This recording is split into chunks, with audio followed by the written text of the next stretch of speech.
Hello, everyone, and a warm welcome to today's webinar, Admissions Uncovered, that is hosted by Invoke Potential.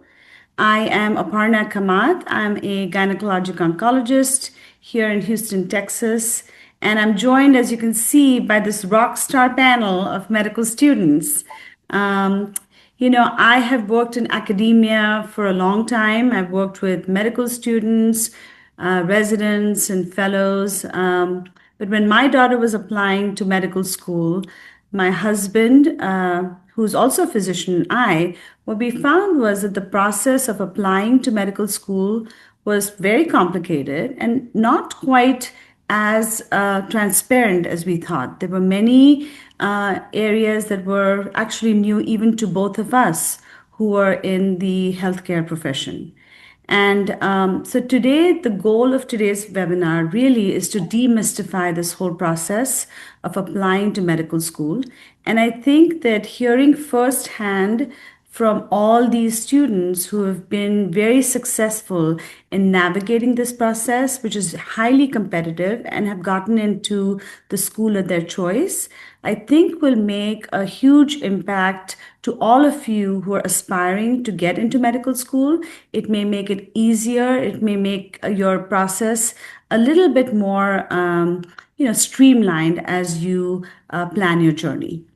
But before I do that, I wanted to introduce you to the moderator of this webinar, Mrs. Kavita Thapar. Kavita brings to the table a wealth of information as well as experience. She has guided many aspiring students successfully to get into medical school, and I think that hearing her insights will make a big difference to all of you today who have joined in. So without further ado, I wanted to introduce you to Mrs. Thapar. Thank you, Dr. Kamat. I would like to start by extending a warm welcome to everyone who is attending this webinar. And I hope you all leave with some golden nuggets of information that you can use while preparing for your own applications to medical school. So I would like to tell you a little bit about myself. I have twin daughters who expressed their desire to get into medicine while they were still in high school. And since we didn't really, I'm an attorney by profession, we didn't really have much guidance, and the process seemed pretty daunting, as I'm sure a lot of you would agree with that. So when I was helping my own daughters trying to navigate this process, I did a lot of research. I've been doing this research over time, starting in high school, because one of my daughters got into the joint program, and the other one applied while she was in undergrad. So in order to help them, I really sort of delved into it. And after that, I was able to help, luckily, other students as well, and have sort of make successful applications to med school. So that is a little bit about myself, how I got into this process and learned going through with my daughters, and I continue to learn how to make a successful application. So I would now like to also introduce our panelists, and as I go they will actually introduce themselves as I call upon them, and they would also I would like them to say how they got into med school, what was their unique journey to med school, what major did they do, and things like that, whatever they want to talk about and share with the audience. So let's start with Rhea. Rhea, please tell us about your journey to med school. Yeah, of course. Hi, everyone. My name's Rhea. I graduated from UT Austin this past May, and I'll be an MS1 at UPenn in the fall. So my passion for medicine, well, I knew I was interested in medicine going into college, but I think that my passion really solidified when I was shadowing physicians during my sophomore year. It's when I really got to see those patient and physician interactions, and it was that human aspect to medicine that like really drew me in, and that's when I knew that I wanted to apply. And so For me personally, I knew I needed to keep my academic momentum going. So I really focused on trying to apply without a gap year. And so it was a little different for me. At UT, I was a double major in liberal arts and psychology and plan two. So while I think that having a varied curriculum was like really good for me, I also think that I didn't necessarily have the same opportunities in science that my STEM major classmates did. So fortunately, I was able to find some outside resources for volunteering and research, and that helped me in my journey to medicine. Thank you, Rhea. That was a good introduction. And now I would like to call upon Isha to tell us how you prepared your application and what major did you do? How did you go about applying to med school? Hi everyone, my name is Isha. I just started my M3 year at Penn. And before that, I think I knew for a while I wanted to go into medicine from Houston. So growing up in high school, I volunteered in the medical center a lot. I think I knew from a young age that I wanted to pursue medicine as a career. So I went to Baylor for my undergrad and I studied biochem and environmental studies. I think when I was at Baylor, I kind of integrated my interest in environmental health and medicine and kind of knew that in my future career, I wanted to do some type of advocacy and kind of connect those two interests about the environmental determinants of health and how that related to the practice of medicine. And yeah, like Rhea, I didn't take a gap year. I went straight through, but again, that's a very personal decision. All paths are valid to medicine. So yeah, so now I'm just started my M3 year at Penn, and that's kind of been my journey so far. So, as Isha and Rhea said, they both took the traditional path to med school, which is applying right after their undergrad. So we have our other three panelists who didn't take the exact same traditional path. They all have their own journeys to talk about. So after this, I would like to go to Ruhi, who actually went into med school right after high school. Like she was accepted into med school. Through the joint program, Ruhi, tell us something about your journey and about the joint program. Yeah, hi everyone. I'm Ruhi. I am from Houston, currently a third year medical student at Baylor College of Medicine. So, like Ms. Thapar said, I came in through a BSMD program. If anyone listening or present here is in high school, it's kind of a nice opportunity to be aware of, to explore. Basically, it's like you commit to your undergrad and your medical school at the same time. There's certain advantages, like less stringent MCAT score requirements, less stringent GPA requirements. You can kind of pursue more unconventional majors and stuff in undergrad. You have a bit of flexibility through that. And of course, you do the whole application cycle in the end of high school itself. You don't have to redo that cycle at the end of undergrad. So it's a good program to look into. I'm happy to answer more questions. You all can reach out to me online or anything about it if you're interested. And my journey to medicine generally, I've always been interested in like having a really multifaceted career with advocacy. I love to write. I like to advocate for like underserved populations. And I saw, a really beautiful space in medicine where you can see a patient in the clinic, in the hospital. And if you have knowledge of all the social determinants of health and what might have brought them to that place, you can integrate that knowledge and create both like meaningful social change and also change in that patient's life health-wise. And that kind of led me to medicine. In undergrad, my major was in sociology and medical humanities, so not a direct science major, but I thought it really informed my calling in medicine. And yeah, that's all I'd like to share. Thank you everyone for being here. Thank you, Ruhi. So as we see, there are such diverse paths that you can follow to get into medical school. So now we have with us Tristen and Amelie, both of whom took a gap year, and they would have a lot of interesting stuff to tell about their gap years and what they did during the gap years and what was their path to medicine. So Amelie, would you take it on first? Hi everyone, my name is Amelie, and I graduated from Dartmouth College in 2023, and I'm now a second year medical student at McGovern Medical School at UTHealth Houston. And so, similar to everyone else, I've known that I was interested in medicine since high school. So, going into college, it was in the forefront of my mind. And I majored in neuroscience and then minored in global health, and which global health was within the anthropology department, so not a direct STEM or a STEM minor. And then I got involved in volunteering, research, and clinical experiences early in my freshman year. And I also just stayed connected with the pre-health advising department. And I planned as though I wanted to go straight through to medical school right after college. But when junior year came around, when it was time to start seriously thinking about applications and start taking the MCAT, I realized that I didn't have as much clinical experience as I wanted, and I didn't want to rush my application. So at that point, it was my junior year. I decided to take a gap year after college and then plan to take the MCAT my winter of my senior year, and then also apply just directly after graduating after senior year. And so during my gap year, I focused on just gaining more clinical experience. And so I worked as a scribe and also provided respite care for a child in Austin, Texas. I'm from Houston, so coming back closer to home in Austin. And that year was actually extremely beneficial for me, I think, as a person and then also as an applicant.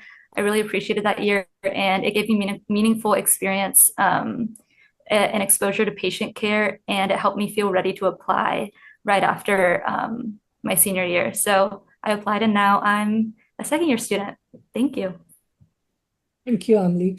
And Tristen is in a very unique position as well. She did engineering as her undergrad and also took a gap year. So tell us about that, Tristen. Yeah, hi, I'm really happy to be here. My name is Tristen. I am currently a fourth year medical student at Texas A&M dual degree program. So it's the School of Engineering Medicine where you get both an MD as well as a master's in engineering in 4 years. So I'm currently a fourth year there. I graduated from the University of Virginia in 2018. I'm originally from Virginia as well. I studied biomedical engineering got a degree in biomedical engineering and a minor in business in my undergraduate studies. So I kind of going into college, I loved math and science. And so I definitely knew that I wanted to pursue engineering. And then I ended up for the University of Virginia, you just apply broadly into engineering, and then you further delineate into like specialties like civil, mechanical, biomedical.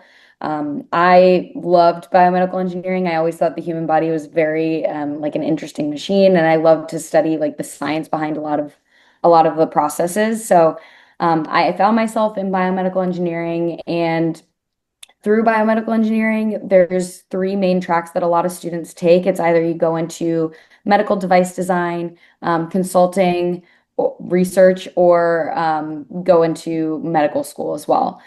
So I think through my experiences in undergrad, I volunteered at a free clinic, and some of my courses were through my engineering business minor were associated with like innovation in medicine and working with patients. And at that point, I thought that medicine was something that I was interested in pursuing, but I knew that I wanted to get a little bit of real world experience before I actually committed to, the financial and time like requirements that medical school takes. So my fourth year of my undergraduate, I actually applied into a consulting role. So I worked as a technology consultant for Accenture Federal Services for 3 years. So I was doing EHR implementations.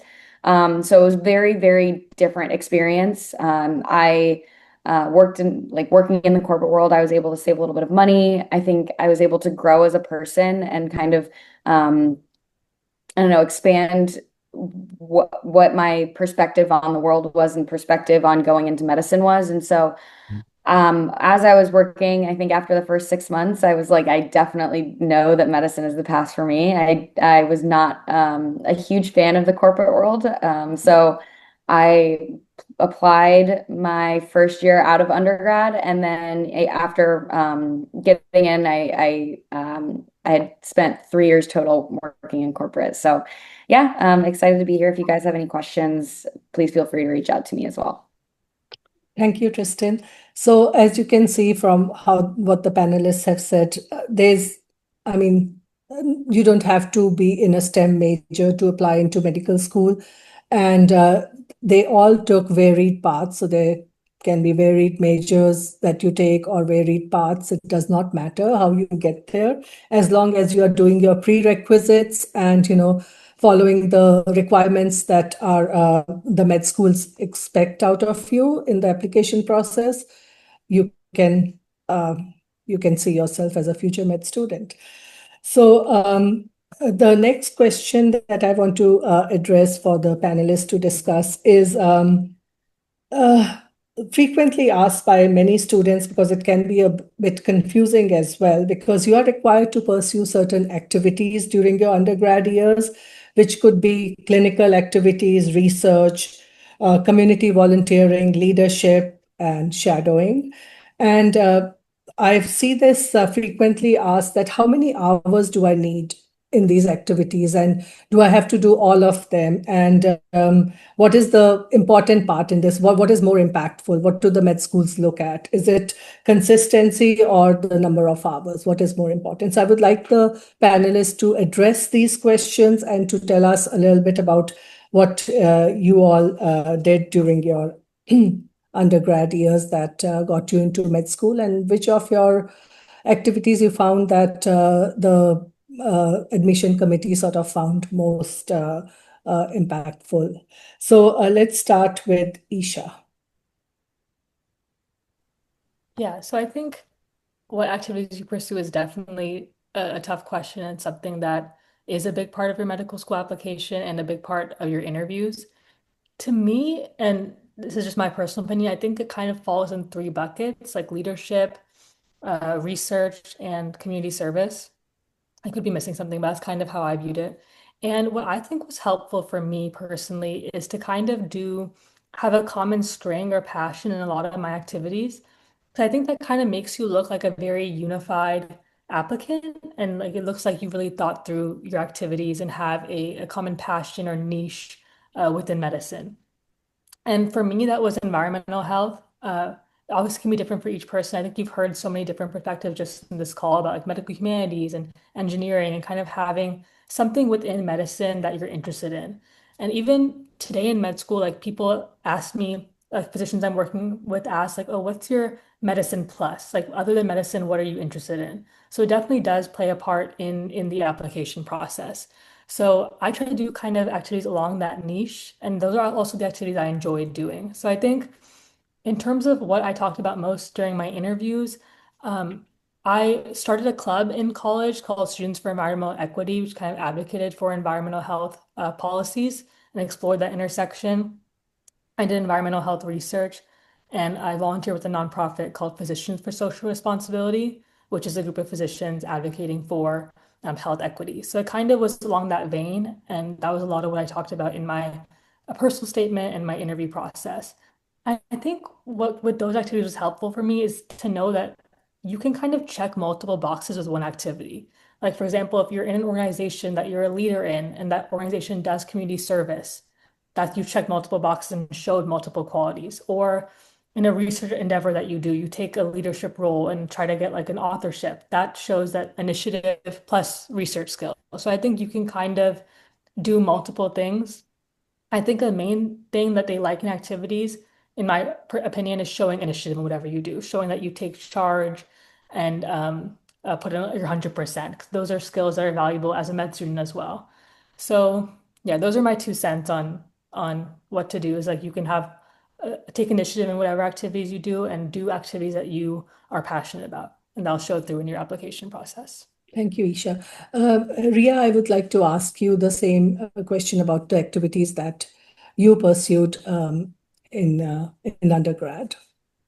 Yeah, of course. So I completely agree with what Isha is saying. I think it's really easy to get caught up in the number of hours that you need to complete when it's coming to clinical hours or research hours, and you can kind of lose track of the important part, which is figuring out what you want to do in medicine. Because in all of my interviews, no one was asking me about the number of hours I had in each activity. They were asking me why I wanted to do that activity. Like, why did I do it? How did it add to my growth and my journey in medicine? And I think that can be kind of a difficult thing to handle, especially personally for me. I discovered my passion a little later, like in my sophomore year. So I didn't really understand what my niche was until I was applying. And I realized that throughout all of my activities and my exploration of medicine, I had been gravitating towards a certain group of like women's health and mental health for me. And so I think it's okay that if you don't have it all planned out initially, it's all right. I definitely think it helps, but in that sense, I think that if you have passion and intention driving your actions when it comes to your activities, really just going towards what you're gravitating towards within medicine, that will help you in the later processes of being able to go for those leadership roles and go for that initiative that's so easy to talk about in your interviews because you're passionate about it. So essentially what Isha was saying, but I definitely think that's something important to remember. Yeah, you brought out some very good points, Rhea, about how quality is more important than quantity. And also, you have to show your passion about the activity that you are pursuing. That is what should come out. And as Isha said, taking initiative is also a very good like way to show that you would like sort of fit into their how they see a prospective med student because they want you to take initiative. That's what you will be doing down the road when you are actually a physician. So now I would like to ask Tristen about the activities that more and more students, as you know, are taking gap years now. So what should they be doing in their gap year that sort of makes them more prepared for med school? Yeah, so I think it's very dependent on, what your gap year looks like in terms of like primarily what you're doing. So I know for me, I was working a full-time job during my gap years. So in order to make my application more well-rounded, I knew that I needed to still maintain a little bit of clinical experience or volunteer work that showed that I was interested in medicine. And so during my gap years, while I was working, I also volunteered at Houston Methodist Emergency Department. And as a student, like as a non-clinical volunteer, it just kind of helped the nurses grab blankets for patients, etc. But it just gave me that exposure to medicine that I was able to speak to during my applications and my interviews. And so I think that was really, really helpful for me and also kind of allowed me to see, behind the doors of like what it looked like to be in the hospital. So I think that that was extremely helpful. During my gap years, did not do any additional research outside of just my work and my volunteering. I did do some research in undergrad, which I was able to speak to, but I didn't have any resources when I left college, essentially to continue doing research. And truthfully, I did not have the time outside of my job as well. So primarily my experiences came from volunteering. I also do just want to share that it doesn't necessarily have to be related to medicine. I also volunteer at the rodeo. And so that was something that I was kind of set me apart, I think, and I was able to speak to and something that I enjoyed doing because I like working with people. Just to kind of plug that there is that you follow your passions. And if there's something that you're interested in doing, it doesn't necessarily have to be in medicine, just being consistent with it. And like everybody else has said, just taking initiative. Mm-hmm. Thanks, Tristen. That was very helpful for someone who's taking gap. You took 3 gap years, right? Or 2? 3, yes. Gap years. So, what you do in those gap years is important, but really it does not matter exactly that you don't really have to do something related to medicine. You worked in the corporate world, am I correct? And also, you still continue to gain some exposure to medicine, which you could talk about. And that is how you sort of round up your gap years. So you still stay connected, but you don't have to do everything medicine. Like you can do community service, you can show your passion through other avenues. And also, what Tristen said, something important is that research is not an absolute essential, right? It is good to have research, but it's not like you will not get into med school if you don't have research. So there are many, many paths, and you just have to sort of follow your path and build your application around that. Amelie, you took a gap year, one gap year, am I right? Yes, just one. Okay, so what did you do in your gap year? So over my gap year, I worked as a scribe for a breast surgeon in Austin, and then I also worked as a respite caregiver for a family with a child with special needs. And then also, this ties into kind of what Tristen was mentioning. You can pursue kind of some activities also outside of medicine. I also worked at a coffee shop in Austin, and this was something that I did over college and a little bit in high school as well. And then I just decided to do it over my gap year as well. And it's just something that brought me joy and just kind of was something that I've just been doing for so long. And this was actually one of the questions, since I had done it so much, it was actually one of the questions that came up in my interview. They asked about my experience and how would I handle a situation in a coffee shop. So just, I don't know, just having experiences both in medicine and also outside of medicine, just that you're passionate about and that you can speak about is, I think, important. Yeah, so Tristen and Amelie have given you a good overview of how you can use your gap years to pursue your passions and also stay connected with medicine. Now, I would like to ask Ruhi for she obviously pursued a different path going in the joint program. So her activities that got her into this joint program were actually done in high school. So, Ruhi, what activities in high school you think stood out that got you on this path? Yeah, in terms of activities, I also experienced kind of what everyone's been touching on, like the idea of taking initiative. We established something called the Student Health Advisory Council, which was like an organization that focused on health advocacy.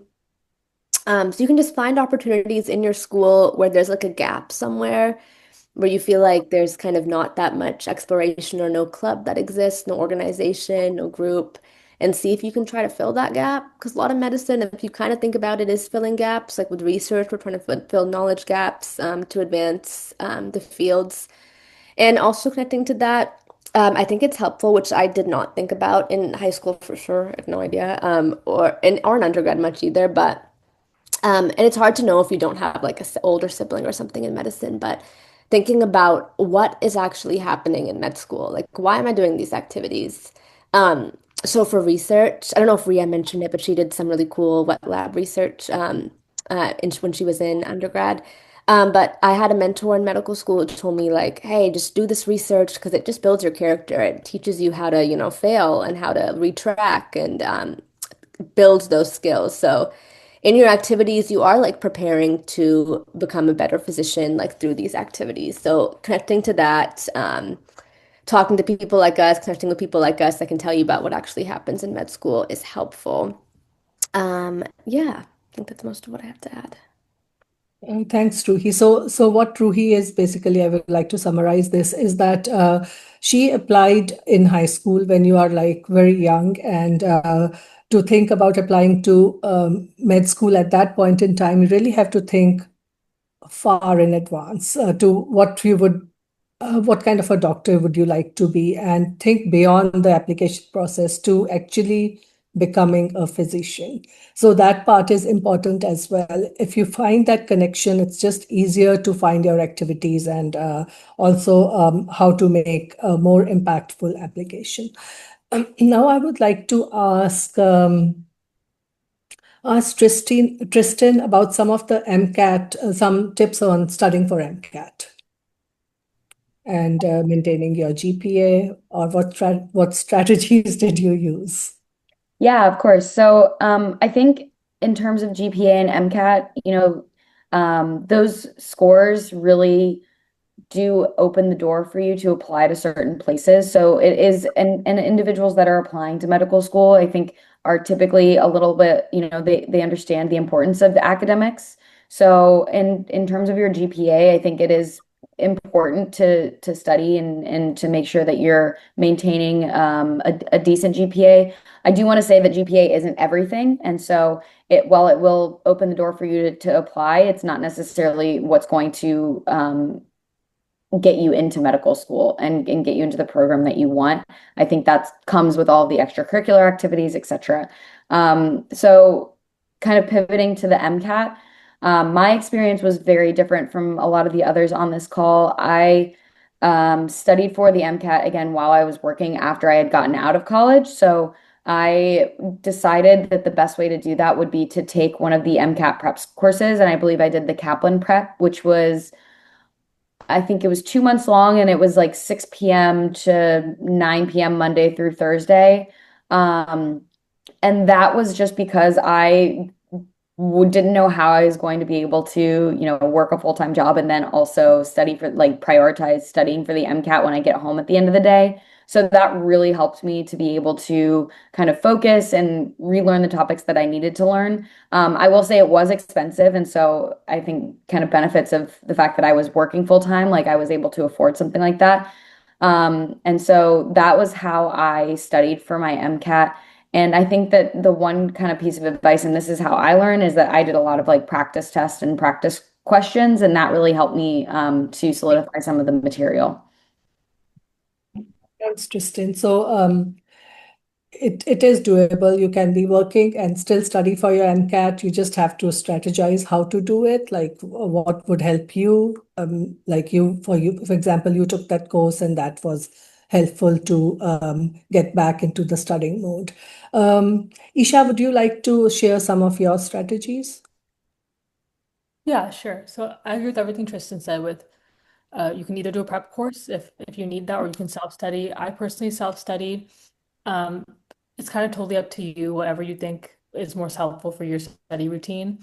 I think for studying, it kind of falls in two camps. Like when I talk to kids about how to study for the MCAT, I think you're either the type of person who likes doing practice questions, or you like to do content first before practice questions. And I was kind of the latter. Like I preferred to review the content on my own first. I went through the Princeton books and kind of made my own Anki flashcard deck just because when I was doing practice questions, if I felt like if I got one wrong, I was just too frustrated and I'd stop doing them. That did not progress get me very far because I'd give up too easily. So I like doing the content first completely and then starting my practice questions. So I did that and I kind of used winter break of my junior year to kind of grind out the practice tests and review my content. So I think that's one method. If you really prefer learning through practice questions, I had some friends younger than me in college who I would tell them my method, like give them my like Princeton books, and they were like, I cannot read this without falling asleep. So I think that's also valid. And if you're like that, you can do practice questions. There's a lot of resources, like there's Blueprint, the AMC questions, UWorld, a lot of banks of questions. Some people learn better by getting those questions wrong and then actually learning the content so they can get it right the next time. And I think the best thing to do before you start properly sitting down and studying is seeing what method works for you, because you can kind of make your study plan based on that. So I tell people just for a day, sit down and see, do you prefer reading the content or doing the practice questions? Because then you can actually make your study plan. And I promise you it'll take you like 10 minutes to find out what you prefer doing. So I think, yeah, so you can kind of choose your own journey with that. And you can do a class too if you like that regimen, that daily routine. A lot of my friends really like that as well. So completely up to you. And I think, like Tristan alluded to, your MCAT and GPA isn't everything, but it is part of your application. And kind of how I think about it is your MCAT and GPA get you to the door, but they don't get you through the door. That to me is your activities, your personal statement, your interviews. But a lot of these schools, they can't read every application that comes to them. So the GPA and MCAT is kind of the initial screener. So I think it is good to be aware of that. And you can even look, I think the AMC has this website called MSAR, and they have like the mean or median MCAT and GPAs for schools. So if you're kind of looking at like, hey, I want to go to McGovern, for example, it's kind of good to know what GPA and MCAT you should shoot for, because the median, obviously half above, half below doesn't tell you everything, but it gives you a good goal. So I think it is good to look at that and kind of see what your goal scores are, because you don't want to work tirelessly on your application, make your personal statement perfect, and they won't even read your application because it's out in the screening. So I think be realistic about that, but know it's just one component of many of your application. Thank you, Isha. So those were some very good tips for studying for the all-important MCAT test. One thing I would like to say is what came out of what Tristen and Isha said for me was that you should have a study plan before you plunge into actually starting your preparation. So it is really good to plan first and then start and see, sort of analyze what method would work for you. You don't want to be halfway through and say, oh no, this is not working for me. And you've already, because time is important as well. So that would be helpful. And another thing I would like to also point out is that it's really important to not, I would say, like, I believe in this, not attempt the test till you are prepared for it. So, because you have only a particular number of attempts that you can do. So, it's good to give those MCAS tests, the sort of the practice tests to know what score you are getting, and as soon as your score is sort of close to what you are attempting to get in the real test is when you should go ahead and register for your MCAT, is my suggestion. Now, I would like to ask some of our panelists about the all-important letters of recommendation. Sometimes we underestimate the importance of these letters, but really they can make or break your application, or if not break, they can at least make it. A good letter of recommendation can really impress the admissions committee. So I would like to ask Rhea about what tips would you give to get a good letter of recommendation, and how do you network for it? So kind of like what Tristan and Isha was saying before about how the GPA and MCAT kind of get you into the door. I do think that having good rec letters and also just good connections with your mentors is another thing that gets you through that door. It's something that really adds to your application, especially if you have mentors who have seen you in multiple aspects of your life, like professors who you do research with or volunteer coordinators who you've also done a job with, something like that. For me, it was definitely an interesting process to find recommenders because it at UT, I was a part of this liberal arts program called Plan 2. It was kind of a smaller program, so I had access to one-on-one time with professors that really helped me to build connections and form relationships with them in a more natural sense. But when it came to my STEM professors and those much larger classes, I found it a lot more difficult to be able to do that naturally. So I was actually very, very intentional about seeking out their time and also talking to them, building connections through office hours, through inviting them to on-campus events or at events that my student orgs were hosting, or just honestly just trying to find times to talk with them between classes or things like that. And I found that that's actually a pretty effective way of being able to build those connections even when you have a very like large environment where it can be kind of hard to do that naturally. So regardless of if you have the opportunity, I think it's really important to make sure that you're making those opportunities for you to find mentors who are very invested in your personal journey, because that will definitely help you later on in life as well. Mhm. That's very good advice, Rhea. So, from what I gathered from what you said, is being intentional, building those relationships in advance is really, really important. So getting to know your professors, even when you are in a large class, and especially when you are in a very large class, you have to make an extra effort to do that. But you just have to sort of put your best foot forward and make that effort to sort of seek them during their office hours, go with your queries to them so that they know you not just as one of the students in this big class, but know your name, know what you are doing, and also let them know that you plan to apply to med school, and that helps establish a relationship and also in fact, they could also give you some good advice. Um, Now, I would like to ask the same question to Amelie. Yeah, so I guess I just want to echo two of Rhea's points. First, about finding letters of recommendations or getting letters of recommendations from people in different avenues or different from who've seen you in different areas. I got one of my letter of recommendations from my coach of my college sports team, and I think that he provided a completely different perspective than all of my professors and like my who have seen me in an academic sense. And I think that this provided like a much more well-rounded picture of me as a person, and I think that this was beneficial for me. And so I would just keep that in mind when choosing your letter writers. Like, definitely include some professors and some STEM professors. I think those are necessary, at least for the TMD SAS applications. But also, just you can find some other mentors, other like in different avenues.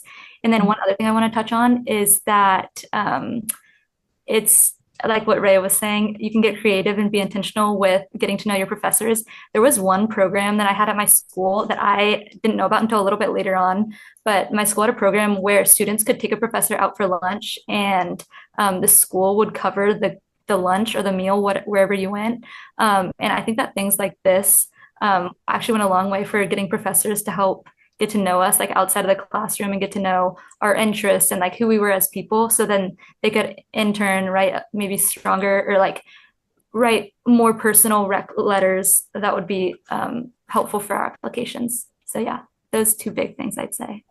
That's very good advice, Amelie. So basically seek all the opportunities that you get, or seek them, and or look around and see how you can sort of establish good relationships with your professors or your mentors, or also like sort of identify the people who know you well, like your coach, for example, like you mentioned, because they would write things about you which a person who doesn't really know you will not be able to say about you. So that personal thing that a person who knows you writes, that personalized letter of recommendation, it really makes a much bigger impact.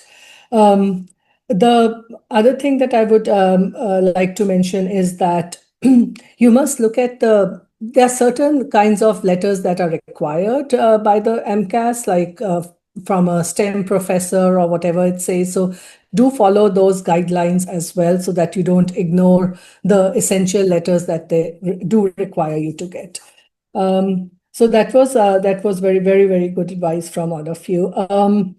Now, I would like to sort of touch on this subject of, how do you stay organized? How do you plan your undergrad years to fit all these essentials that good med school application requires, like maintaining your GPA, getting a good MCAT score, doing your activities? I mean, it seems daunting. It seems a lot because already as an undergrad student, you have a lot of other stresses. I mean, social stresses and everything else that is going on in your life. And on top of that, you have to do all this. So I would like to start with Tristen. Tell me about how you did all this. How did you sort of manage everything? Yeah, so I think that probably one of the biggest reasons that I decided to postpone applying to medical school right through undergraduate is because I think I was a little burnt out and was doing a little too much. And so I think I wish I would have probably taken a little more time to do more planning and be more realistic with my time. Um, After I graduated, I ended up having to take a couple of prerequisite courses before reapplying as well. So I think my biggest piece of advice would be to meet with your like some sort of career advisor. I know all the schools have resources for individuals applying to medical school, and so making sure that you're planning your coursework accordingly, I think that's really will set you up for success to be able to apply. And you can work with your advisors on charting out your schedules for that. In terms of just organization, I mean, organization is and time management is huge in applying to medical school, but also in medical school, because you're going to have a lot of requirements of you, and your time is going to be pulled in a lot of different directions. So for me, I live and breathe by my calendar. And I also, schedule times to work on specific things during the day. And so that has really helped me. I also love checklists. And so I have a notebook that's like every single day there's a to-do list, and I just work on checking off the things that I need to get done that day. So those tools have helped me really to be able to, figure out priorities for things that need to be done in, today, a couple of days, a couple of weeks, and being able to plan for that. And I think it does just take time to sit down and look at your schedule and say, these are the things that need to get done, and kind of take that time to plan for the future. And that will really help you from getting too overwhelmed when, it feels like there's a lot of stuff going on. Mhm. Yeah, so true. So having some kind of support, I would say, would also help, so that you can stay organized, and somebody to sort of somebody to talk to, that am I doing it right? It's always one concern I see that students do have constantly is that, oh, am I missing out on something? Like, do I have all my ducks in a row kind of thing? So all that is really important to figure out. Isha, do you have anything to say about being organized, and how did you do it? Yeah, and I agree with everything Tristen said. Like the application process that you're having to, take the MCAT or do clinical service activities or write your personal statement. You're doing it all like still while taking undergrad classes or working a gap year job. It's definitely an onerous task. There's a lot going on, a lot you have to juggle at one time. So staying organized is definitely important.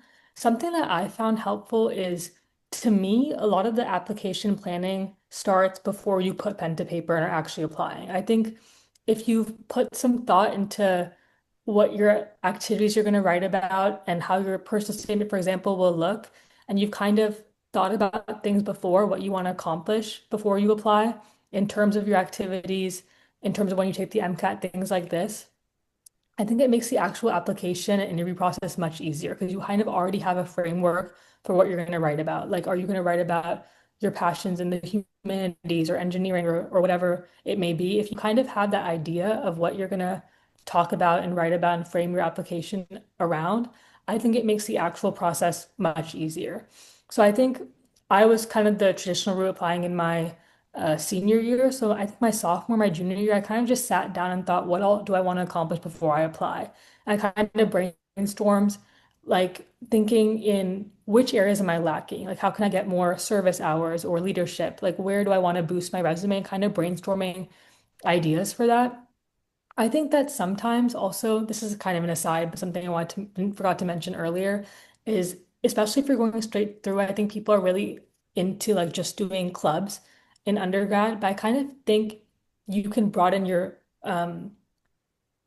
sphere of what you can actually do. Like, I think people don't realize you can work with nonprofits. You can do a lot of stuff outside like the very competitive pre-health club arena. Like, I think we just think that's all that we're limited to, but you can work a job or work with a nonprofit or do many other things. But I think you have to like sit down and plan that. So I think really planning 1 or 2 years before you actually start the application process is very, very helpful and helps you stay organized throughout that because it is a very long, arduous process. So kind of taking a moment to plan and kind of talk out loud with other people and kind of see if I was interviewing this person, how would they come across to me? I think that's something I thought about a lot, and that was very helpful.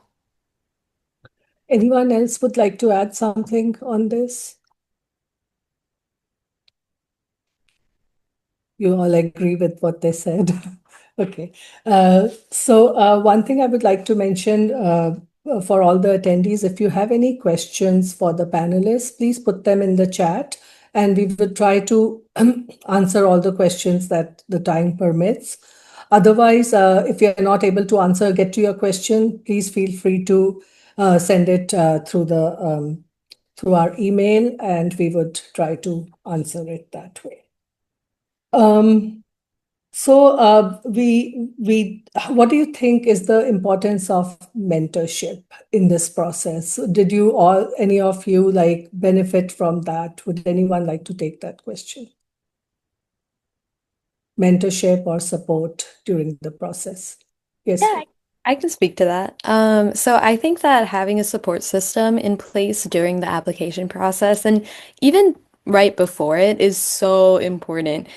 It's always nice to be able to have someone to rely on when it comes to venting about your frustrations, about having to write so many applications, but it's also really nice if you reach out to people who have done the applications before, like people who have been through the cycle, because I remember when I was going through the process, I had reached out to a few of my friends who had already been through it, and I was able to get some pointers for how to approach writing my application, how to kind of handle the stress of it, and also just things to look out for, the little tricky parts of the application when it comes to deadlines and things like that. So having another person kind of guide you through it is something that's really, really helpful. So if I would definitely recommend reaching out to anyone who you might know who's in the process or has already done it before. Thanks, Rhea. That was a very good answer. So we have a question in the chat. It says, did you ever stress about standing out in your application? If so, how did you find that thing? Who would like to take that? I can start off with some of my thoughts. So I think, yes, definitely, applying to medical school is daunting. And, there are a lot of other people applying to medical school. So it is competitive. And I think I don't want to speak for everyone else, but I'm sure everybody, when they were putting together their application, what if it gets looked over, et cetera. And so I do think that that is a very normal feeling that a lot of people experience. So I want to validate that. And I think we've spoken a little bit about kind of how we set ourselves apart.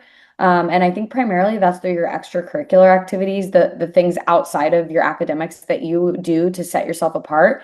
Whether that be community service, research, or it could be something like, you love to run, and so you consistently do marathons. It can be really anything that you are passionate about. I think if you are committed to it and you are consistent with it throughout your undergraduate career, then and you can speak to it well in interviews, that can be something that sets you apart. And you can do that through writing about it in your personal statement or adding it under one of the like extracurricular activities sections on your application.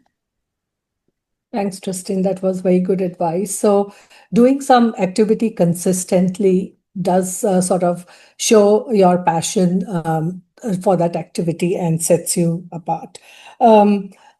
Isha, do you have anything to say on this?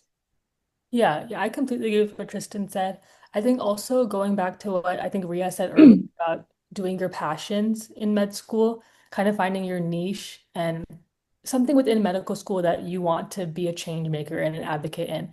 And just to clarify, no one's following you throughout med school to see if you actually if you actually achieve everything you said you would. But I think it just shows that you thought about it. And like all med schools want change makers in their class. If you kind of make a claim for yourself to be that person and fill that seat in the class so they can have a diverse group of people with different backgrounds, different experiences, different goals, I think that makes you a strong applicant. And just like talking to some of my friends on the admissions committee at Penn, they kind of see that when you come across as a well-formed, well thought out applicant. And you kind of just see how they're going to talk about you. Like, are you going to be known as the girl who did cancer bio research or the guy who integrated humanities and medicine? What is your thing? What is your passion, your medicine plus? So I think standing out is definitely a concern, but with some planning, honestly, it comes naturally. What do you want? Not every component of your application has to be on this. For example, a lot of components of my application were on environmental health, but I also did hospice volunteering and other things I just really like doing. But your kind of theme and your niche, I think hit it from multiple angles. Hit it from the research, the community service, the leadership. And if you do that, you don't have to worry about standing out because I guarantee you, you will. And you'll find that when you're in interviews, you're kind of the expert in that. And your interviewer is honestly curious about learning about something new.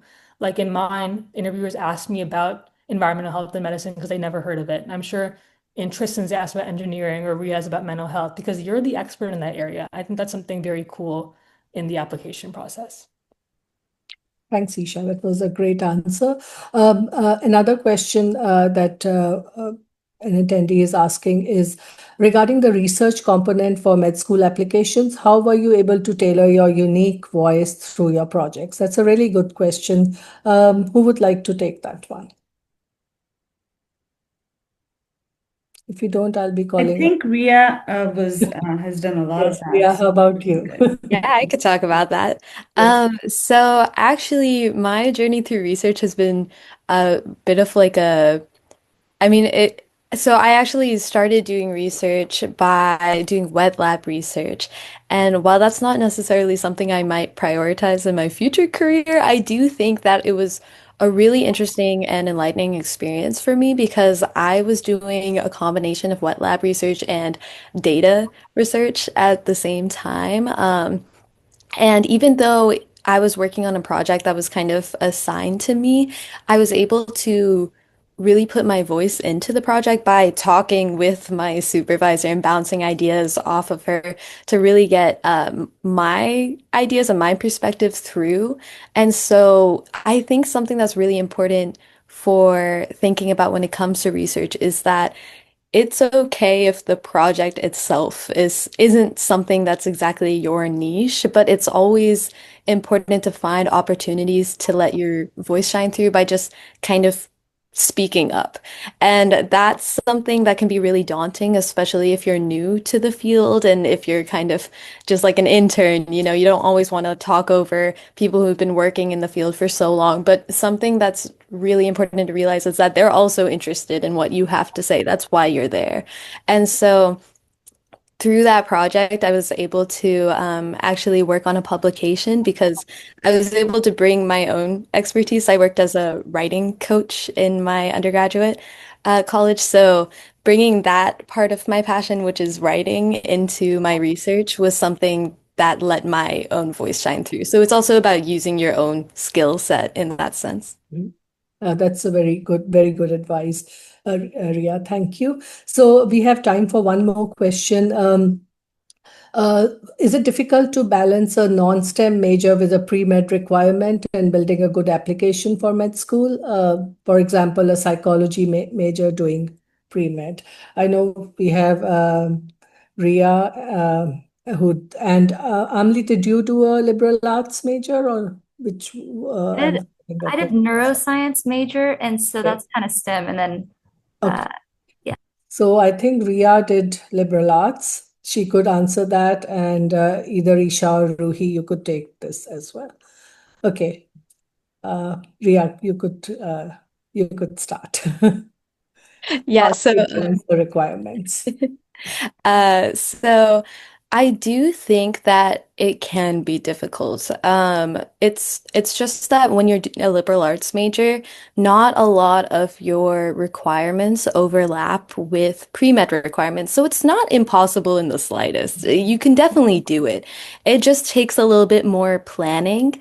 It always helps to talk to your advising office to see what prerequisites you can overlap, what things can satisfy both your major and the curriculum for pre-med. But at the same time, I do think that it's really valuable.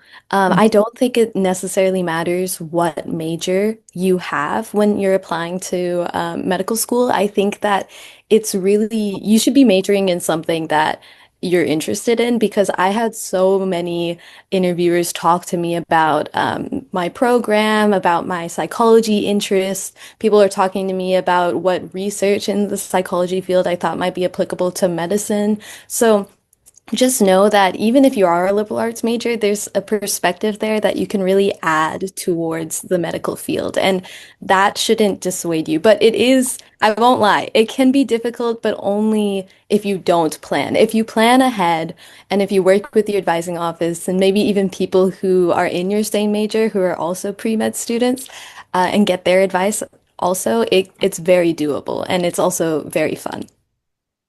Thanks, Ria. Ruhi, do you have anything to add to this? Yeah, I agree. I think Ishika asked this question. I thought it was a really good one. I will say one thing. You can kind of get yourself into the mindset of like, how can I kind of game the system I'm in to my advantage? And what I mean by that is like, see if at your undergrad there's like a major where the requirements are a little bit less stringent, where like you can kind of make it easier for yourself. So like Rhea was saying, like meet with advisors, do your own research. Because I feel like I discovered something like that. I went to Baylor for undergrad. We had a university scholars major. where you can really like it's not like it's a very fluid major where you kind of build your own thing. So that makes it a lot easier to fit in your pre-med requirements. But I think regardless, just like Rhea was saying, it's going to take a little bit extra work, a little bit more effort, but I think it is very, very worth it in adding an extra layer to your application too. And the activities you can do, like she was saying too, like a crossover with psychology and medicine applications. All of that can stem from the professors you meet and the ideas that you learn about in your coursework. Thanks, Ruhi. So doing another kind of like adding this another layer, like Ruhi said, to your application also would make you a little bit unique. So don't hesitate in doing something you are passionate about. Yes, you'll have to work a little bit harder, but you know what? You can do it. If you really enjoy what you are doing, you can do that part. So with this, I think we would end our webinar. And thank you so much for everyone who attended. And also, we will have this posted on on our website, the recording, which would be probably there by next week. I encourage everyone to look at our website. We have the QR code on here and to see the range of services that we are offering. And if you are interested, please do contact us. We are really passionate about helping helping prospective medical students get into medical school. We think everybody works hard. They just need a little bit of support, and we are here to offer that support if you need us. So please do visit our website and sort of look at it. Thank you so much for attending. We really appreciate you giving us your time. Thank you. Thank you. And thank you to the panelists as well. All of you were awesome.